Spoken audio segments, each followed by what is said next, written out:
आपको जिंदगी में जो कुछ भी चाहिए या आपकी जो भी समस्या है, आप श्रीमद् भगवत गीता की ये 25 बातें ठीक से सुन समझ लो। आपकी हर इच्छा पूरी होगी, हर मुश्किल आसान होगी और आपका हर दुख दूर होगा। गीता का ये ज्ञान अमृत से भरा है जो इंसान के मरे हुए मन और जीवन में एक नई जान डाल देता है।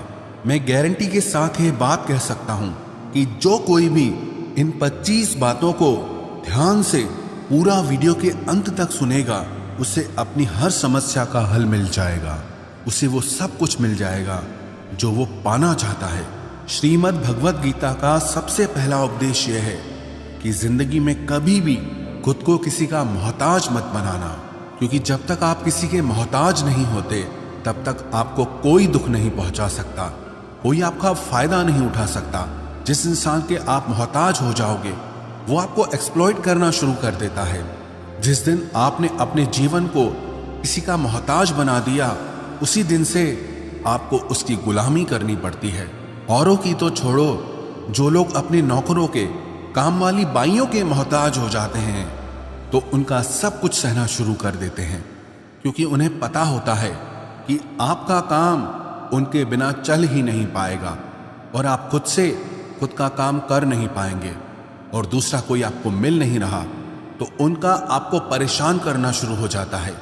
लेकिन जब उन्हें यह समझ आता है कि आप अपना काम खुद कर सकते हैं, आपको दूसरे 1000 ऑप्शन मिल सकते हैं, तो वो चुपचाप अपना काम करेंगे।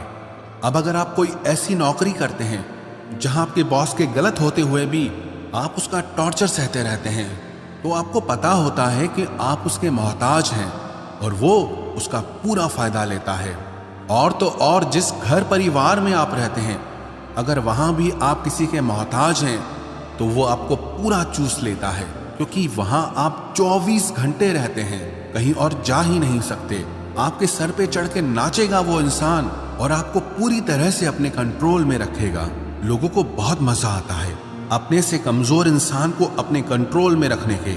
आप चाहे 1000 उनके लिए अच्छा करो, चाहे हर वो काम करो जिससे उन्हें खुशी मिले, पर ऐसे लोग आपकी गर्दन को दबा के रखते हैं। आप में अगर कुछ प्रतिभा है तो आपके पंख ही काट दिए जाएंगे। हर वो कोशिश की जाएगी आपके साथ जिससे आप जिंदगी में कभी आगे ही ना बढ़ पाओ। किसी का मोहताज होना मर जाने से भी बदतर होता है। मोहताजी आपको गुलाम बनाकर रख देती है। आपने कभी गौर किया कि आपकी जिंदगी वही लोग खराब करते हैं जिनके आप मोहताज हो जाते हैं। आपका सारा दुख वहीं से आता है जिसके आप मोहताज होते हैं। मोहताजी सिर्फ शरीर या काम की नहीं होती, सबसे बड़ी मोहताजी मन की होती है कि जिंदगी में कोई हमें चाहिए, हमें संभालने के लिए, नहीं तो हम खुश नहीं रह पाएंगे। अकेलापन लोगों से झेला नहीं जाता है। फिर कई बार आप ऐसे लोगों से जुड़ जाते हैं जो आपकी इस मन की मोहताजी का पूरा फायदा उठाते हैं। आप उनसे रिश्ता इसीलिए जोड़ते हैं ताकि आपकी जिंदगी में थोड़ी खुशी आए, पर वो लोग आपको खून के आंसू रुलाते हैं, आपकी पूरी जिंदगी नर्क बना देते हैं। याद रखना एक बात, माँ बाप के अलावा ऐसा दुनिया में आज तक कोई पैदा नहीं हुआ है कि आप जिसके मोहताज हों और वो आपका फायदा ना उठाए। इसीलिए जिंदगी में कभी भी खुद को किसी का मोहताज मत बनाना। श्रीमद् भगवत गीता का दूसरा उपदेश ये है कि जब भी जिंदगी में खुद को अकेला महसूस करो, तब इस सच्चाई को ठीक से समझ लेना कि आप दुनिया में अकेले ही आए थे और अकेले ही जाओगे। वास्तविकता में यहाँ कोई आपका अपना नहीं है। एक दिन तो जो माँ बाप हमें जन्म देते हैं वो भी हमें अकेला छोड़ के चले जाते हैं, तो औरों से तो उम्मीद ही क्या करना। यदि कोई आपका साथ छोड़ दे तो याद रखना कि वो ईश्वर सदा आपके साथ है, वो कभी आपका साथ नहीं छोड़ता। गीता में श्री कृष्ण ने अर्जुन से कहा कि चाहे कोई मनुष्य मुझे माने या ना माने, लेकिन मैं इंसान का साथ कभी नहीं छोड़ता, क्योंकि ये सब मेरी ही संतानें हैं। ममैवांशो जीवलोके जीवभूत सनातना मनश्ष्ठानि इंद्रियानि प्रकृति स्थानि कर्षति। इंसान को ईश्वर का ही अंश कहा गया है, इसलिए मनुष्य को ईश्वर की संतान कहा जाता है। इसीलिए आपको अकेलेपन से कभी दुखी नहीं होना चाहिए, कभी डरना नहीं चाहिए, बल्कि किसी गलत इंसान के साथ रहने से डरना चाहिए। एक कहावत है कि something is better than nothing, कि कुछ नहीं होने से कुछ होना बेहतर है। लेकिन एक और कहावत है कि nothing is better than nonsense, कि नॉनसेंस लोगों के साथ रहने से अच्छा है आप अकेले ही रहो। इसीलिए गीता का ये उपदेश हर इंसान के लिए बहुत जरूरी है जो खुद को अकेला समझकर दुखी हो जाते हैं।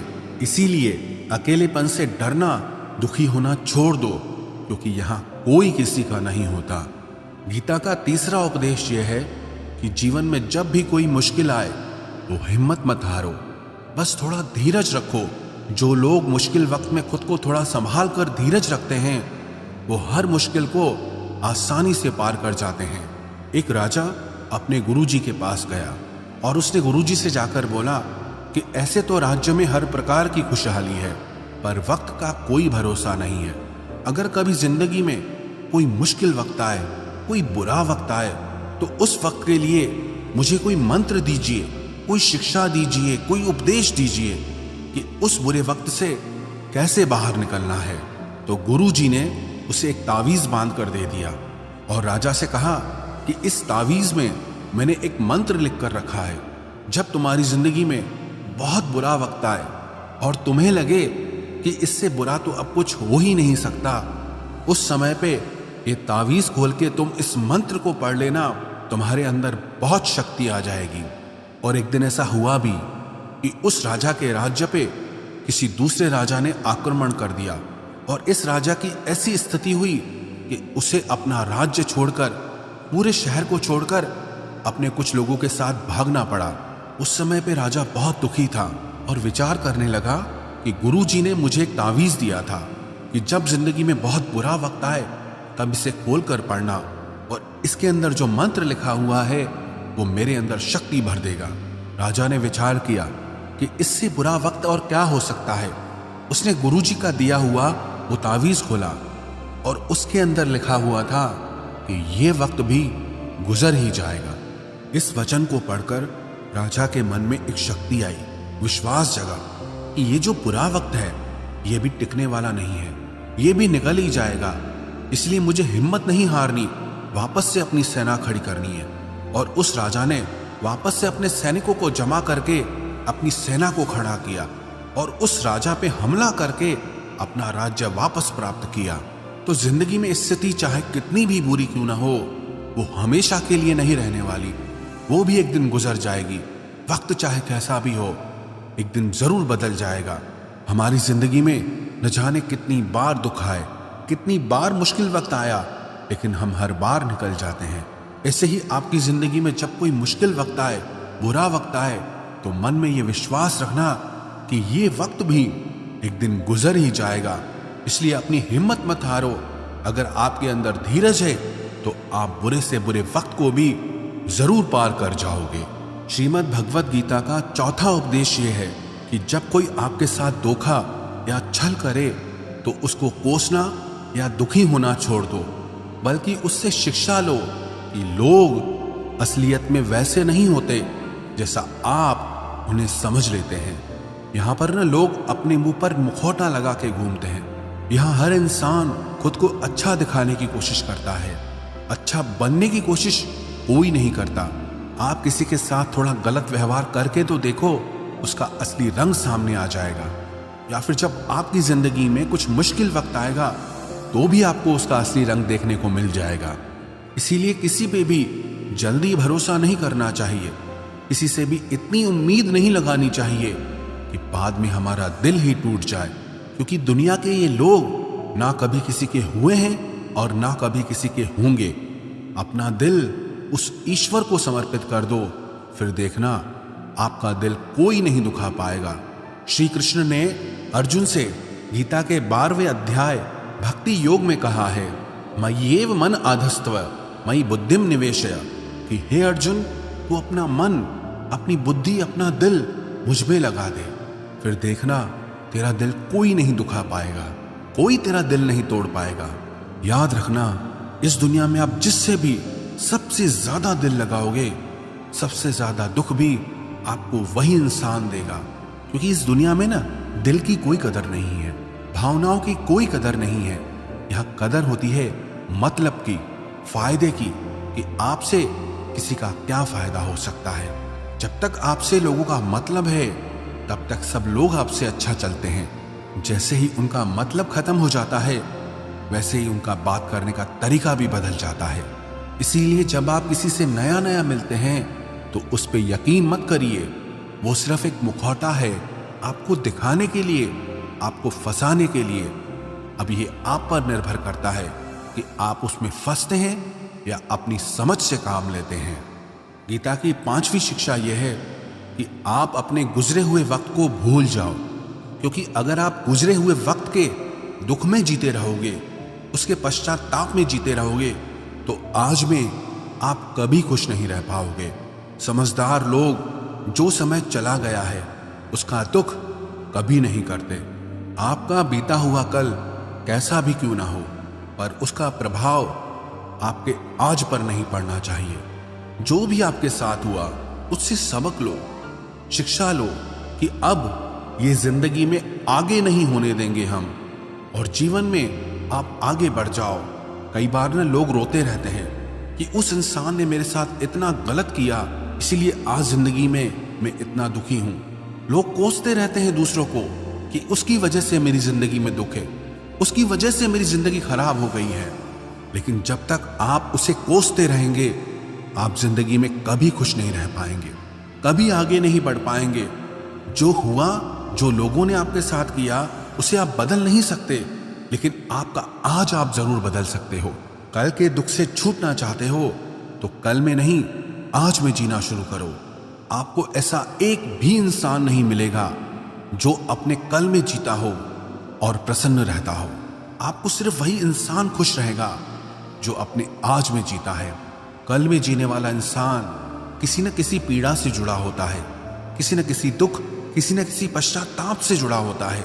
कल में जीना आपकी जिंदगी की सारी खुशियां छीन लेगा। तो जितना हो सके अपने पास्ट को भूल जाइए और अपने प्रेजेंट में जीना शुरू कीजिए। श्रीमद् भगवद गीता का 6ठा उपदेश यह है कि प्रेम उसी से करो जो आपके प्रेम के लायक हो। जिसे आपके प्रेम की कदर नहीं, उससे जितना दूर रहो उतना अच्छा होता है। आजकल लोग कहते हैं कि सबसे ज्यादा पीड़ा प्रेम देता है। लोगों ने प्रेम जैसी पवित्र चीज को गंदा कर दिया है, जहर बना दिया है। सबसे ज्यादा लोग एक दूसरे को प्रेम और भरोसे के नाम पर ही लूटते हैं। अगर आपका किसी से प्रेम नहीं है तो वो आपकी भावनाओं को चोट पहुंचा ही नहीं सकता। संबंध चाहे जो भी हो, हद से ज्यादा किसी से प्रेम करोगे और अगर वो उसके लायक नहीं तो सिवाय दुख के और कुछ नहीं मिलेगा। वास्तविकता में प्रेम पीड़ा नहीं देता, बल्कि ऐसे इंसान से प्रेम करना पीड़ा देता है जिसे आपके प्रेम की कदर नहीं है। तो प्रेम सिर्फ उसी इंसान से करो जिसे आपके प्रेम की कदर नहीं है। जहां आपको यह एहसास हो जाए कि आपके प्रेम की, आपके भावनाओं की किसी को कदर तक नहीं है, वहां से आप कृपया करके खुद को दूर ही रखें। गीता का 7वां उपदेश यह है कि हमारे रिश्तेदार ही हमसे सबसे ज्यादा जलते हैं। हमारी सफलता से सबसे ज्यादा दिक्कत हमारे रिश्तेदारों को ही होती है। बाहर वालों को कोई फर्क नहीं पड़ता कि आपकी जिंदगी में क्या हो रहा है, पर जो आपके रिश्तेदार होते हैं उनकी ना पूरी नजर रहती है आपकी जिंदगी पर। बाहर से तो वो यही कहेंगे कि आगे बढ़ो, सफल हो जाओ, खुश रहो जिंदगी में, पर जब उन्हें आप अपनी सफलता के बारे में बताएंगे, अपनी किसी कामयाबी की खबर उनको सुनाएंगे, तो उसे सुनकर उन्हें बिल्कुल भी खुशी नहीं होती। कई बार सारी दुनिया आपको पसंद करती है, आपके काम की तारीफ करती है, लेकिन आपकी कदर आपके घर में ही नहीं होती। महाभारत का युद्ध बाहर के लोगों में नहीं हुआ था, ये भाइयों के आपस की लड़ाई थी। पांडवों के हर सुख से दुर्योधन जलता था। जब भी पांडव किसी काम में सफल होते थे उससे बिल्कुल भी बर्दाश्त नहीं होता था। दुर्योधन हर कोशिश करता था पांडवों को नीचा गिराने का, जितना हो सके उन्हें दुखी करने का। और वही भाइयों की आपसी जलन महाभारत के युद्ध की वजह से हुई, जिसमें न जाने कितने अनगिनत लोग मारे गए। बाहर वाले को क्या फर्क पड़ता है कि आप कैसे जिंदगी जीते हैं, लेकिन ये जो रिश्तेदार होते हैं, ये जो करीबी लोग होते हैं, मजाल जो इन्हें आपकी खुशी बर्दाश्त हो जाए। सबसे खतरनाक होते हैं ये लोग, क्योंकि ये बाहर से बहुत मीठा चलते हैं, आपको अच्छे अच्छे शब्द कहते हैं, लेकिन आपके पीठ पीछे ये आपसे जरा भी खुश नहीं होते। तो इसीलिए किसी को भी अपना समझने से पहले आप ये जरूर चेक कर लें कि वो सच में आपका अपना है या सिर्फ अपनेपन का दिखावा हो रहा है। गीता का 8वां उपदेश ये है कि आज के युग में बहुत ज्यादा अच्छे मत बनो, नहीं तो ये दुनिया आपको लूट के कंगाल कर देगी। पांडवों की कहानी ये शिक्षा देती है कि ज्यादा अच्छा बनना आपको कई बार बहुत दुख दे सकता है। जो पांडव हमेशा धर्म पे चलते थे, कभी कोई गलत काम नहीं किया, लेकिन उनका सारा राजपाट चला गया। उनकी पत्नी को भरी सभा में नग्न करने की कोशिश की गई। भिक्षा लेकर के उन्हें अपनी जिंदगी गुजारनी पड़ी। कारण क्या था? वो कुछ ज्यादा ही अच्छे बन रहे थे। ये तो तब की बात है, और आज की दुनिया तो और बदल चुकी है। लोग न अच्छे इंसान को इज्जत कम देते हैं, बल्कि उसका इस्तेमाल ज्यादा किया जाता है।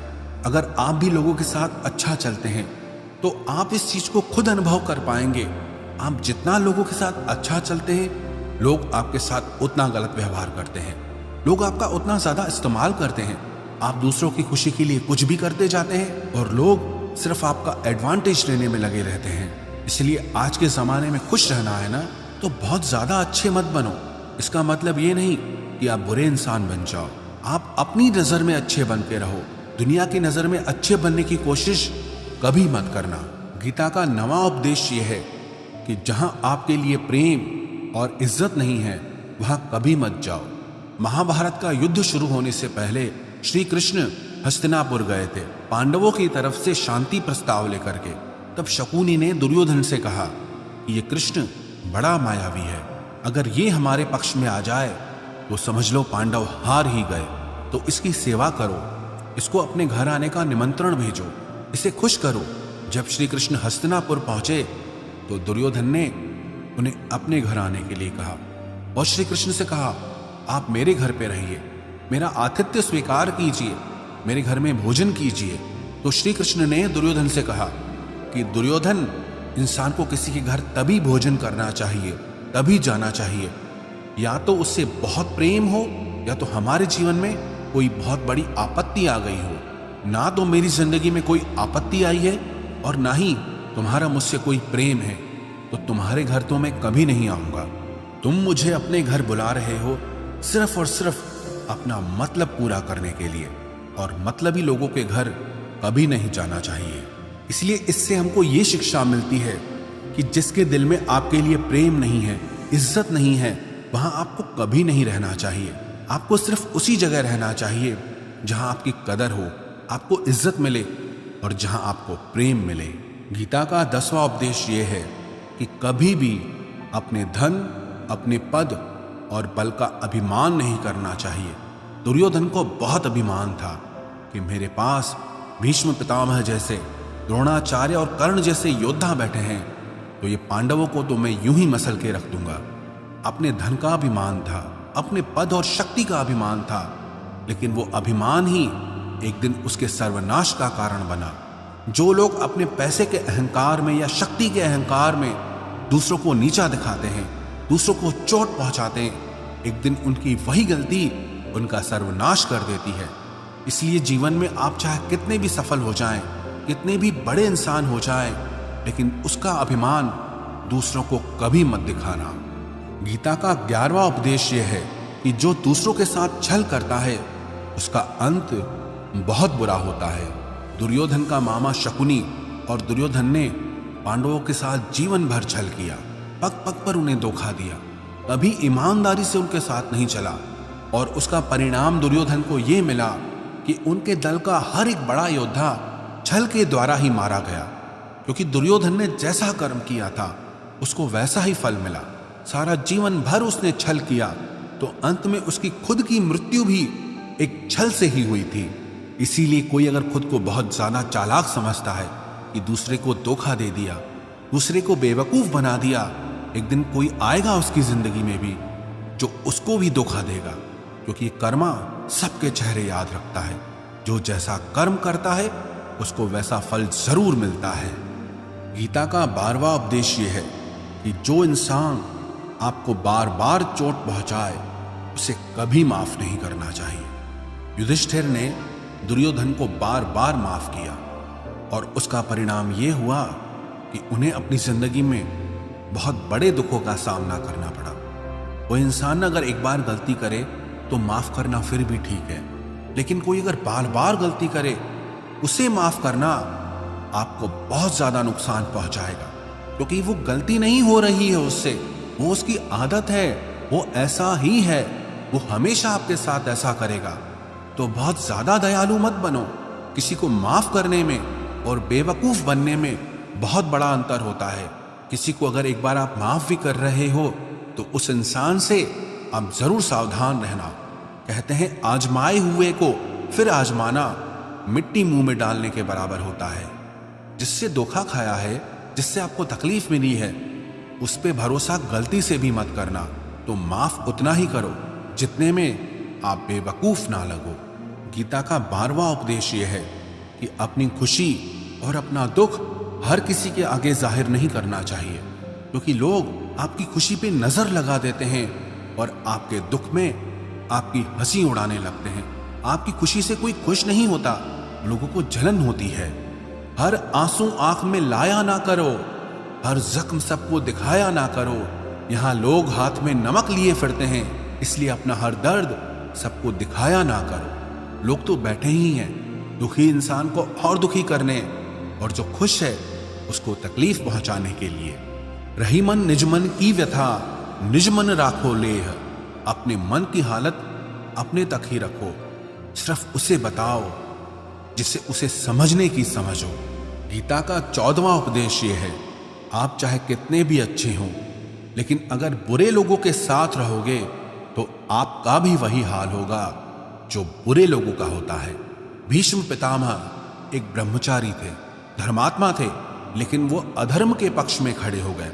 द्रोणाचार्य भी एक ब्राह्मण थे, लेकिन वो अधर्म के पक्ष में खड़े हो गए। तो अंत में उनका वही हाल हुआ जो एक अधर्मी इंसान का होता है। उनको मृत्यु के समय भयानक पीड़ा का सामना करना पड़ा। इसलिए गलत संग में कभी नहीं रहना चाहिए, क्योंकि कई बार आपको उनके संग में रहने की वजह से उनके ही कर्मों की सजा मिलने लगती है। फिर आपको समझ नहीं आता कि मैंने तो कुछ किया भी नहीं, मैं तो खाली इनके साथ रहता हूं, मुझे दुख क्यों मिला। बुरे लोगों का संग आपकी जिंदगी में कभी खुशी नहीं लाएगा, इसलिए हमेशा अच्छे संग में रहना चाहिए। गीता का 15वां उपदेश यह है कि मूर्ख और दुष्ट लोगों को कभी ज्ञान नहीं देना चाहिए। इससे उनके अहंकार को चोट लगती है और वो आपके लिए मन में वैर भाव रख के बैठ जाते हैं और वक्त आने पर आपको ही नुकसान पहुंचाते हैं। गीता का 16वां उपदेश है कि किसी से भी हद से ज्यादा लगाव कभी मत रखना।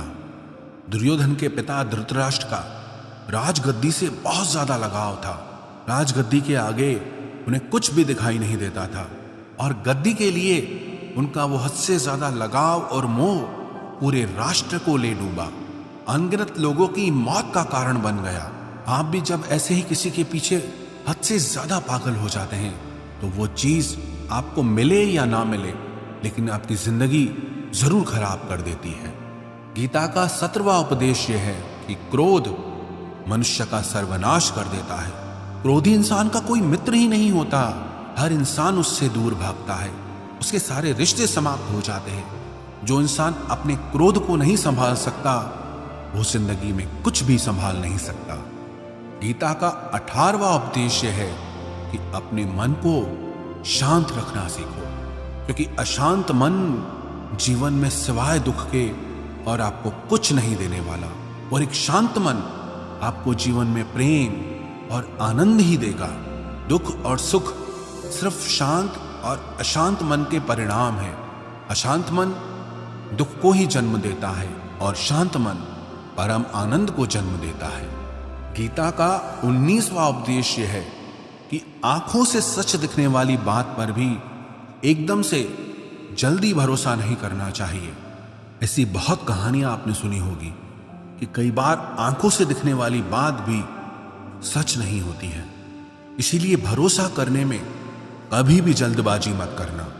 गीता का 20वां उपदेश यह है कि लोगों में अपना सहारा ढूंढना छोड़ दो।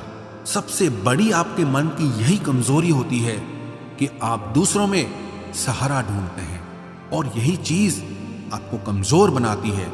यही चीज आपका खुद पे विश्वास खत्म कर देती है। जो लोग सोचते हैं ना कि ये तो मेरा सहारा है, ये तो मुश्किल वक्त में मुझे काम आएगा, वही लोग मुश्किल वक्त में सबसे ज्यादा दुखी और अकेले पड़ जाते हैं। आप सिर्फ ईश्वर को अपना सहारा बनाओ। देखना, जब भी कोई मुश्किल आएगी ना, वो किसी न किसी को आपकी मदद के लिए भेज ही देंगे। दुनिया को सहारा मत बनाओ, क्योंकि वो खुद अपने लिए सहारा ढूंढ रहे हैं। वो आपका सहारा कैसे बनेंगे? तो अपना सहारा दुनिया को नहीं, ईश्वर को बनाना चाहिए।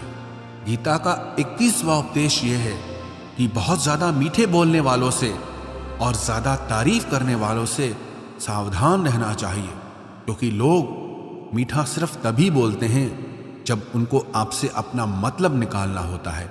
आपकी तारीफ भी सिर्फ तभी की जाती है जब उन्हें आपसे अपना काम निकालना होता है। याद रखना कि तारीफ आपको जिंदगी में कभी भी फ्री में नहीं मिलने वाली। अगर कोई आपकी तारीफ कर रहा है तो कुछ ना कुछ उसके लिए आपको चुकाना ही पड़ेगा। इसलिए जो बहुत ज्यादा मीठा बोलते हैं या जो आपकी तारीफ करते हैं, उनसे जरा सावधान रहना चाहिए। गीता का 22वां उपदेश यह है, जो आपके मुंह पे अपनापन दिखाए, आपकी पीठ पीछे आपको नुकसान पहुंचाए, ऐसे लोगों से दूर ही रहना। चाणक्य ने कहा है कि ऐसे लोग उस घड़े की तरह होते हैं जिसके मुंह पे तो अमृत लगा है, लेकिन जिसके भीतर जहर भरा हुआ हो। आप जिसे अमृत समझकर पी जाते हैं, वास्तविकता में वो जहर ही होता है। विष कुंभम पयोमुखम। तो ऐसे लोगों को जहर की तरह छोड़ देना चाहिए, जो अपनेपन का दिखावा करे और पीछे से हमेशा आपको नुकसान पहुंचाए। गीता का 23वां उपदेश यह है कि जिस रिश्ते में मर्यादाएं टूट जाती है, वहां सिर्फ सर्वनाश ही होता है। कोई आपसे बड़ा है या छोटा है, अगर वो रिश्तों में अपनी मर्यादाओं को तोड़ देगा तो वो रिश्ता कभी नहीं टिक सकता।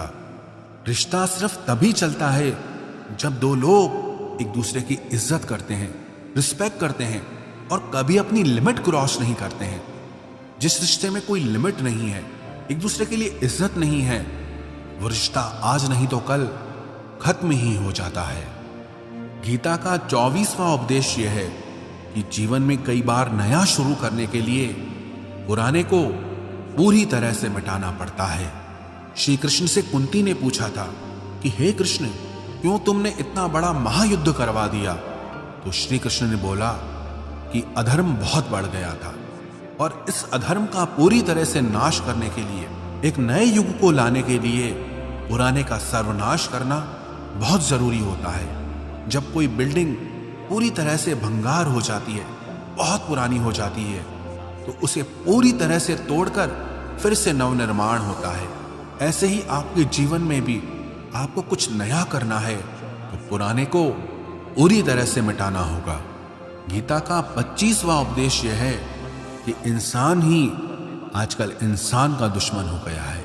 चाहे आप बिजनेस में देख लो, चाहे आप रिश्तों में देख लो, किसी भी फील्ड में आप देख लो, इंसान ही इंसान को नुकसान पहुंचा रहा है। इतना कंपटीशन बढ़ गया है, इतनी चोरियां बढ़ गई है, इतना क्राइम बढ़ गया है। शास्त्रों में जो कलयुग के लक्षण लिखे गए हैं ना, कि एक दिन इंसान ही इंसान को खाएगा, वो समय तो आ गया है। इंसान ही तो इंसान को खा रहा है, एक दूसरे का बिजनेस खा रहा है, एक दूसरे की नौकरियां खा रहा है, एक दूसरे की जिंदगी की खुशियां खा रहा है। इंसान जो दुखी है उसे और दुखी करो, जो खुश है उसे परेशान करो। यही तो हो गया है आजकल। कहने को तो सब इंसान है, लेकिन इंसानियत कहीं दिखती ही नहीं है। एक सेठ के घर से एक भिखारी निकल रहा था।